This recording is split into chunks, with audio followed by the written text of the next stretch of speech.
creo que tiene un texto. ¿Qué tal? ¿Cómo les va? Estamos hoy con, bueno, un amigo de la casa que ha sido entrevistado, Martín Becerra, el profesor Martín Becerra y Sebastián Lacunza, pero también profesor. También amigo. Y también amigo, sobre todo. Vamos a declararlo, aunque ustedes están con filtraciones y yo ya no sé si reconocer esta amistad que nos une. La idea es conversar un poco. Acaban de sacar un libro que se llama Wikimedia Leaks y conversar un poco del libro, que ya vamos a ir entrando en los detalles, pero me gustaría también conocer un poco de parte de ustedes la opinión acerca del personaje Julian Assange y el fenómeno Wikileaks. Sí, está lo que tenemos. A nosotros nos parece es un personaje súper atractivo como personaje, ¿no? Assange, y en general lo que pasó con la organización esta Wikileaks, antes de la filtración, de esta mega filtración, que ya venía filtrando información delicada para la política exterior estadounidense, durante la invasión a Irak, digamos, no durante la invasión, sino durante la guerra que se produjo después de la invasión. Y entonces tiene muchos ingredientes que lo hacen un personaje muy interesante para seguir, para estudiar, para las noticias incluso. En primer lugar porque activa esta cuestión de el hacker, ¿no? el espía, el tipo que se mete en el corazón de los secretos de la principal potencia del mundo. No digo desde un punto, no digo como un personaje desvalido, porque es una persona que evidentemente tiene recursos y tiene competencias importantes, pero se trata de una organización muy, muy pequeñita, digamos, ¿no? Lejos está el Departamento de Estado, digamos. Entonces, desde ese punto de vista es muy atractivo. Además es muy atractiva la información que da a conocer. O sea, entonces...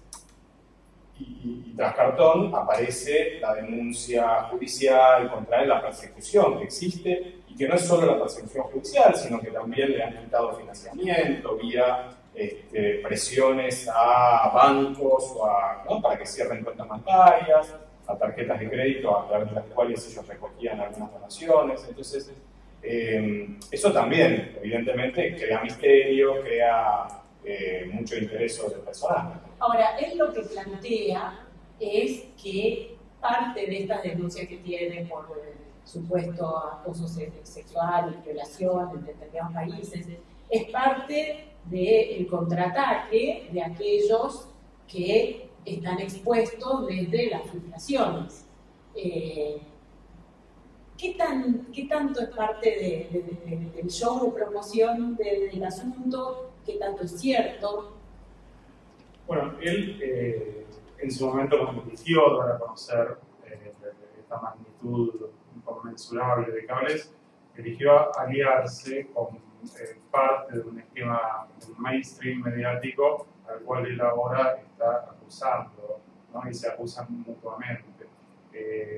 Por lo cual, digamos, más allá del hecho policial, por un lado, es cierto que en ese pacto que él selló con los 5 grandes medios de primerísimo orden de Europa y de Estados Unidos, él ahí estaba asumiendo riesgos, ¿no? Es cierto que es una persona con menor estructura, pero como decía Martín, una persona hábil y con articulaciones, con las nuevas tecnologías y demás, que de alguna manera podría, digamos, no lo hace inocente. Entonces él, cuando asumió riesgos, los asumió, ahora está denunciando una traición. Ahora, los pormenores de la denuncia, la verdad que no lo sabemos. Es evidente que Estados Unidos, o el sistema judicial norteamericano, sobre todo vinculado al Pentágono, no ha estado ahorrando ilegalidades para combatir esto en el caso de quien habría sido su fuente, ¿no? Efectivamente, sí. Ahora, la motivación, también tomando dichos del personaje, tiene que ver con la motivación que es el leitmotiv también de Estados Unidos, que es la libertad. Él dice que un ciudadano no puede ser plenamente libre si no conoce la información en su completud. Y ellos, después de la guerra y de las Torres Gemelas, han descubierto que el ciudadano norteamericano pierde parte de la información. Y la defensa de ciertos derechos humanos también, digo que es un valor para países europeos y que él, de alguna manera, uno de los principios que esgrime es ese, ¿no? El denunciar a partir de documentos secretos de un amparo legal ilegalidades que cometen potencias de primer orden. Él tiene, evidentemente, argumentos poderosos para legitimar su filtración, ¿no? Alguna vez algunas fuentes del Departamento de Estado, de las embajadas de Estados Unidos, comparaban esto con una filtración de un mail privado.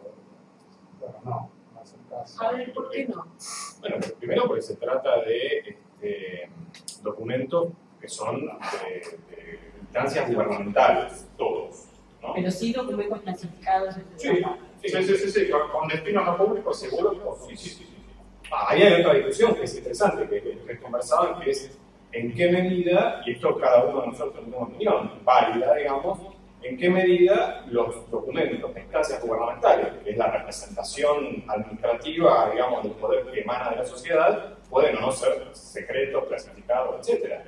En ese sentido, Assange, la organización Wikileaks en general, tiene una posición muy radical en el sentido de develar toda la verdad, que es una posición que nosotros conocemos porque es una posición compartida por muchas personas, por muchos periodistas, muchos activistas de derechos humanos en general, y es una posición legítima.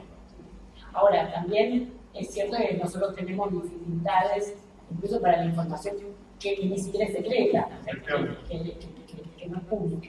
¿Cómo les llega a ustedes este material? ¿Cuándo deciden ustedes que había un capítulo para los medios que merecía ser contado? Cuando lo venimos siguiendo ambos, cada uno en nuestro ámbito laboral, por ejemplo, el surgimiento de Wikileaks, estamos muy ocupados por el tema, y a medida que avanzaba, incluso antes de la clasificación absoluta, nosotros notamos que había cables muy noticiables, de altísimo interés periodístico, y que no lograban vencer un dique que ponían los medios. Los medios que estaban involucrados. Los medios involucrados, O no necesariamente involucrados.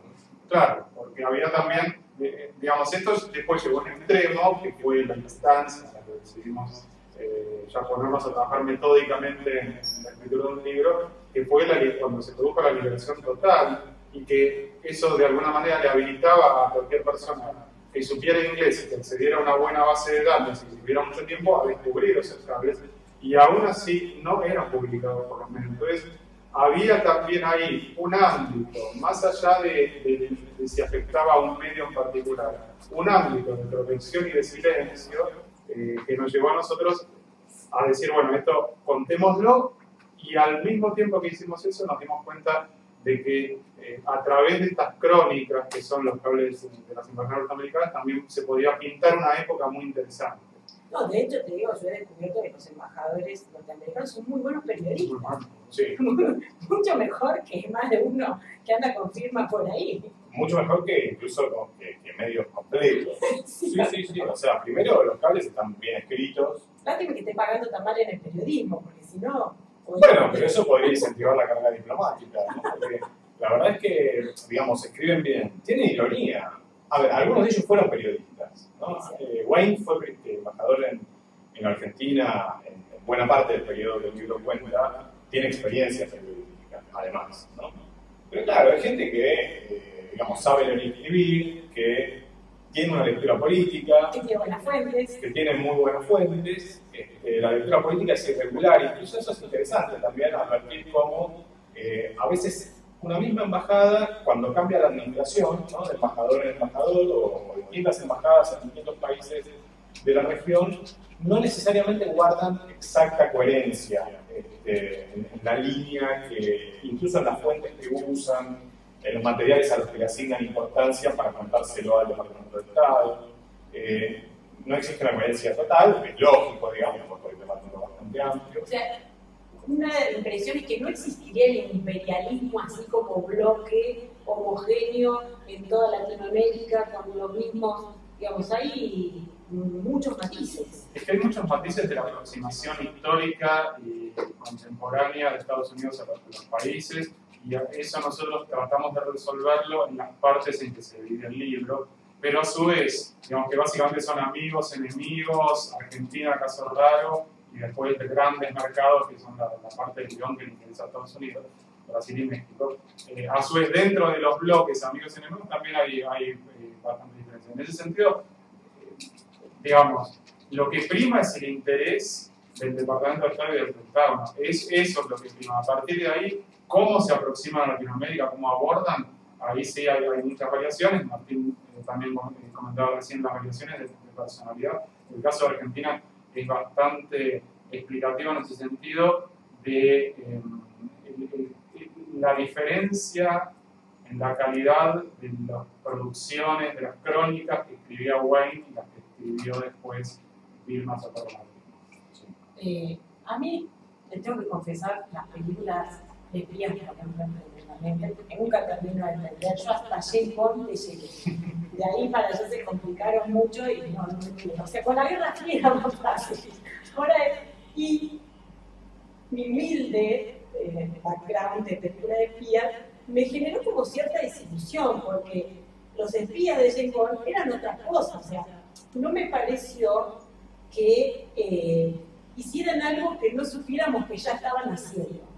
Es decir, defienden férreamente los intereses de las empresas norteamericanas, incluso más allá que cualquier otra posición ideológica. Pero eso más o menos lo sabíamos. Incluso cuando ustedes, y ahí ya nos metemos un poco más en el capítulo de Argentina, mencionan la crónica que la embajadora o el embajador hace de los personajes que nos van a visitar, está bueno porque confirma la percepción que uno ha tenido, pero no hay como grandes revelaciones o cosas que fueran en contra de lo esperable de esos personajes. O sí, yo me lo perdí. Bueno, a mí me parece que, no sé si es una revelación, pero plantear el rol moderado que tiene la embajada frente a la agresividad que tienen las élites económicas latinoamericanas, eso el libro lo confirma una y otra vez en casi todos los países de los que se trata. Yo creo que tiene, para quienes, como en mi caso, venimos de familias donde la cuestión del imperialismo estaba presente y de lecturas, etc. Bueno, te quiero decir, relativiza un poco esa cuestión. El rol de la embajada, el golpe de Estado de Honduras, de la embajada estadounidense, es un rol donde no condena el golpe de Estado, pero tampoco lo apoya, a diferencia de lo que ocurría con la embajada estadounidense en el golpe de Estado de Chile del 73 o de Venezuela de 2002. Bueno, o sea que sí, los espías ya no son lo que solían ser. Bueno, por lo menos los espías de este último lugar, digamos. A lo mejor hay otros cables, seguramente hay otros cables que son top secret y que no surgieron en estas filtraciones. En el caso de Honduras, que refería recién Martín, ante determinados gobiernos, sobre todo los que más, es decir, primero, en determinados países muy pobres y donde la presencia estadounidense ha sido histórica y hasta de reemplazo en las decisiones burocráticas de los gobiernos soberanos, y me refiero por ejemplo a Bolivia y a Honduras, el surgimiento de personajes como Zelaya y Evo Morales saca de sí a algunos diplomáticos norteamericanos. El nivel de desprecio visceral hacia Evo Morales, las descripciones de una persona totalmente ninguneable en sus condiciones morales y éticas, y también el caso de Manuel Zelaya, denuncias de que tienen amantes, de que se drogan, de que son prepotentes, de que coimean, de que no saben hablar, de que son toscos. Eso sí, hay momentos, hay lapsus en los que los diplomáticos olvidan la corrección diplomática, pierden la compostura, son textos nada diplomáticos. Okay. Ahora es cierto que sometido a cambio de administración mediante, en el caso de Honduras, es decir, ya había asumido Obama cuando se produjo el golpe de Estado de junio del 2009. Entonces ahí, el que ya estaba embajador, el que venía tachín con el movimiento destituyente en serio de Zelaya, ahí dice, pero estos tipos se ponen ambos, los empresarios mediáticos, pero con estos tipos no puedo contar para nada. O sea, el embajador haciendo una radiografía de los excesos de las élites en los distintos países. Muchas veces hacen la radiografía, pero cuando les sirve, hacen la radiografía, pero utilizan esa herramienta, no le hacen a una descripción que a ellos mismos los horroriza. Ahora, en el caso de Honduras, hubo un cambio de escenario en Estados Unidos y en Honduras, ellos ahí vuelven a la radiografía que ya habían hecho y ya con ese esquema mediático tremendo. Y pasan a acusarlo y a tratar de ver cómo se sacan de encima a los elementos más talibanes de la personalidad. Y ya metiéndonos en el capítulo local, parte de la discusión que abarca el libro tiene que ver con la discusión de la ley de medios.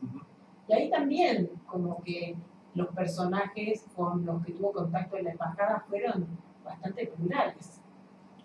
Bastante plurales, no del todo, pero han recurrido a muchas fuentes. A ver.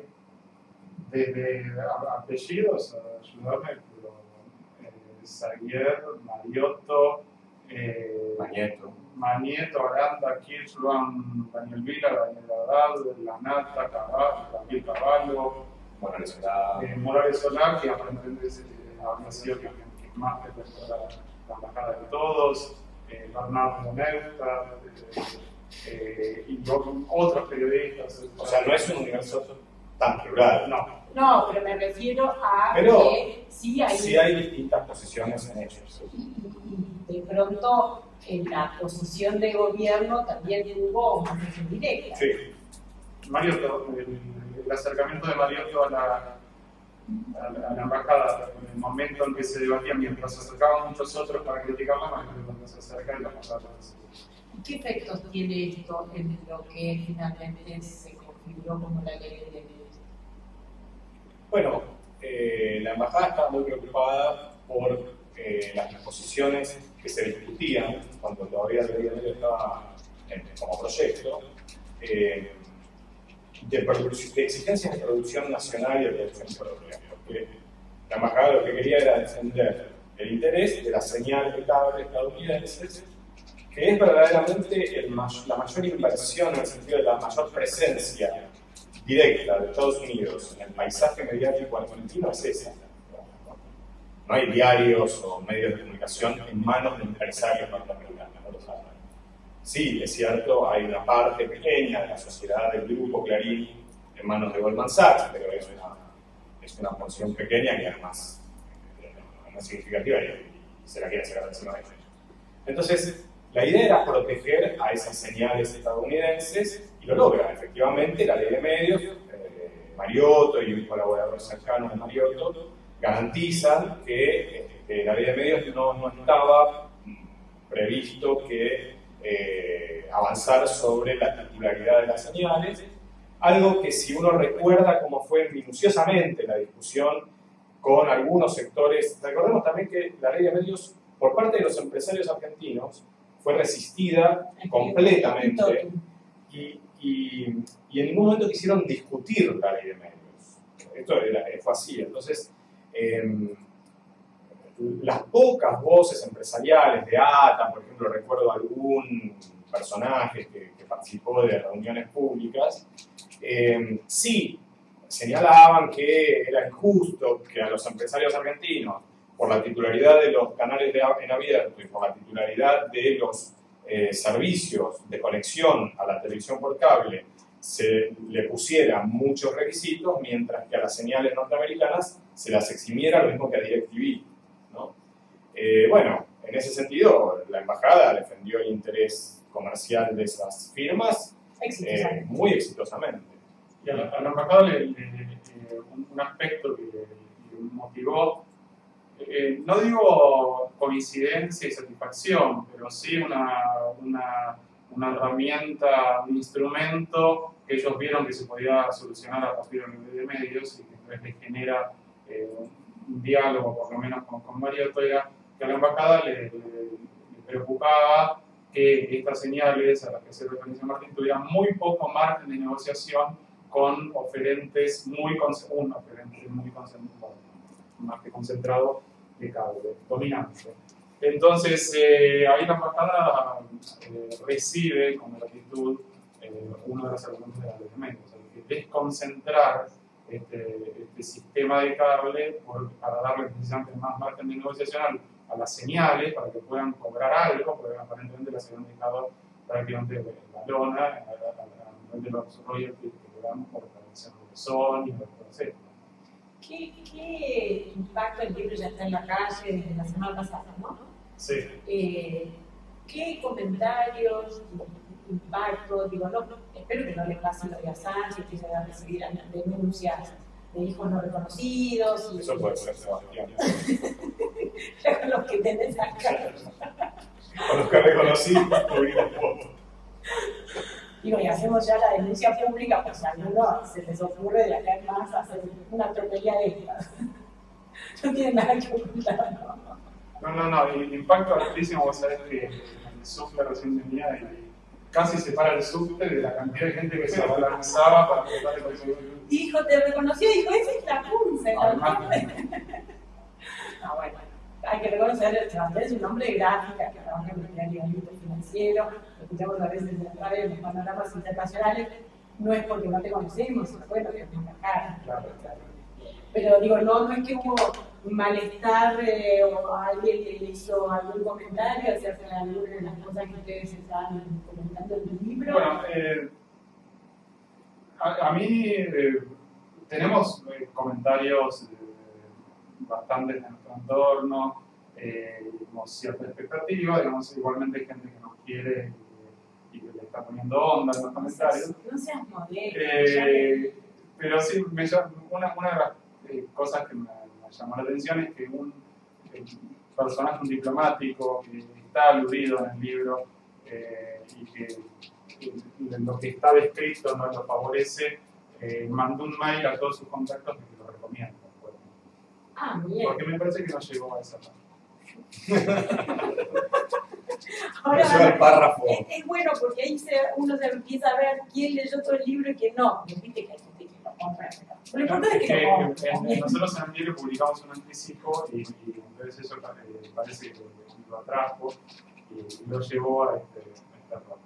Y más allá de la situación personal, que esperemos que sea auspiciosa y que vaya muy bien con el libro, ¿hasta qué época llegan estos cables? ¿Cómo sigue este nuevo sistema, esta nueva fuente de información?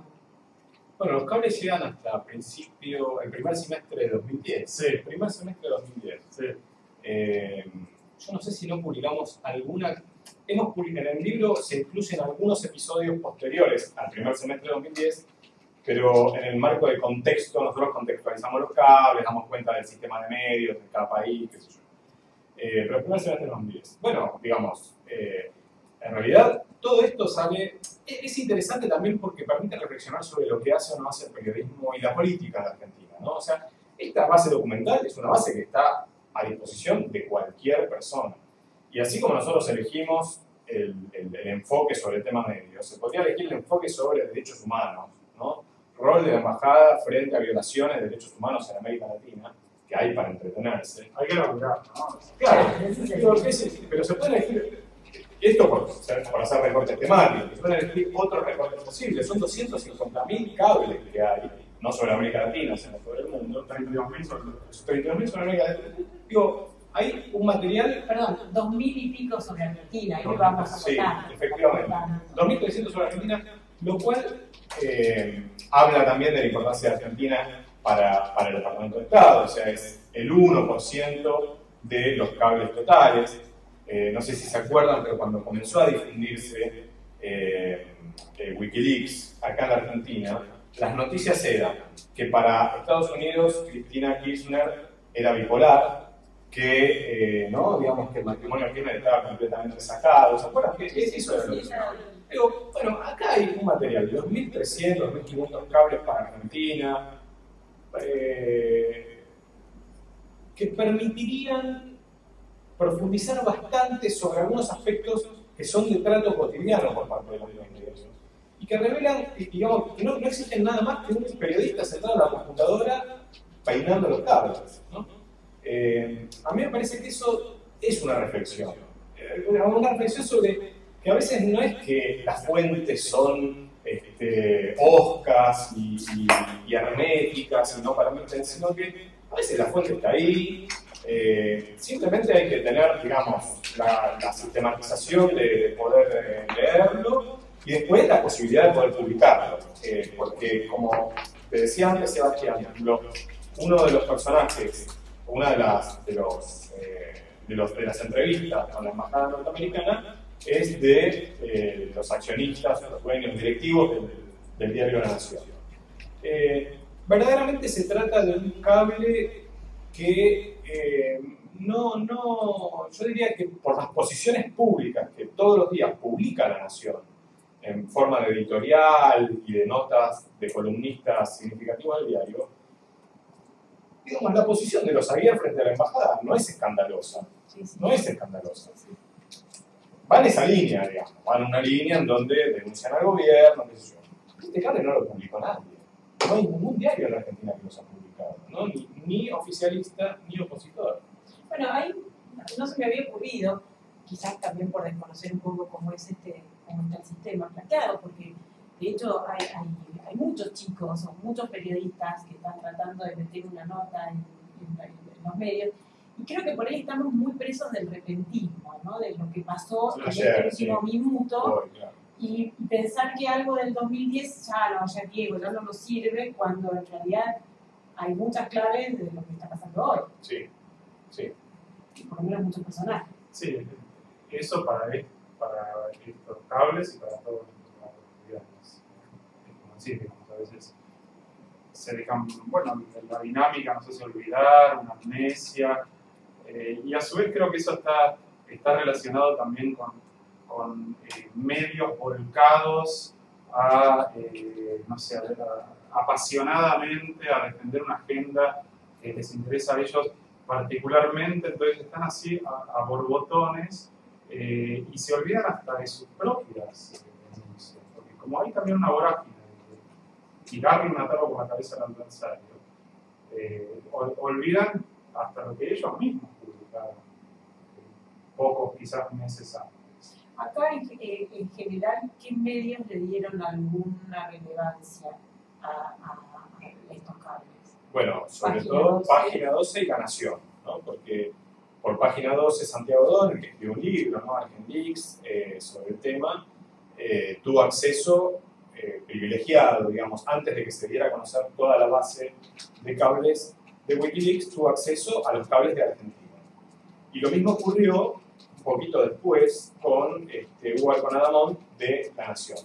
Entonces, tanto La Nación como Página 12 publicaron son los medios que más publicaron este tipo de información. En la ventana previa a que Santiago tuviera los cables, que era en diciembre, enero y parte de febrero del 2011, diciembre del 2010, allí, bueno, la verdad que estábamos todos, pero un poco recibiendo lo que nos dejaba ver el país, o sobre todo para América Latina el país, y también nosotros medios, Le Monde, New York Times, Guardian y Der Spiegel.